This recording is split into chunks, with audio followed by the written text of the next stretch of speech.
ಇದು ಕಲಿಯುಗದ ವಿಸ್ಮಯ.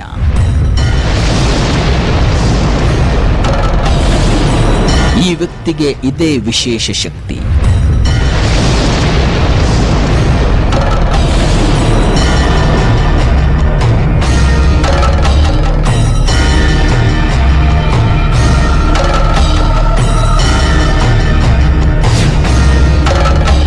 ಭವಿಷ್ಯವನ್ನ ಹೇಳುತ್ತಾರೆ ಈ ಯೋಗಿವರ್ಯ.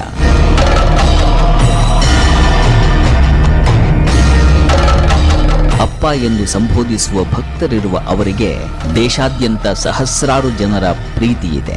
ಅಷ್ಟೇ ಅಲ್ಲ, ಅವರು ತಮ್ಮ ಬಳಿಗೆ ಬರುವವರಿಗೆ ಹಾರ್ದಿಕ ಸ್ವಾಗತವನ್ನು ನೀಡಿ ದಯೆಯಿಂದ ಆದರಿಸುತ್ತಾರೆ.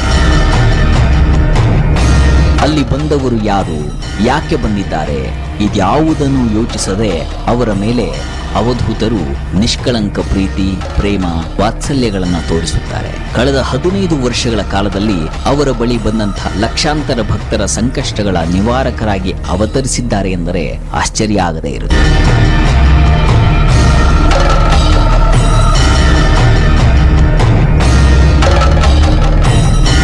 ತಮ್ಮ 14ನೇ ವಯಸ್ಸಿನಲ್ಲಿಯೇ ಸಾಕ್ಷಾತ್ ದೇವಿ ಸ್ವರೂಪವನ್ನೇ ದರ್ಶನ ಮಾಡಿಕೊಂಡಿದ್ದಾರೆಂಬುದು ಭಕ್ತಗಣದ ಅಖಂಡ ನಂಬಿಕೆ.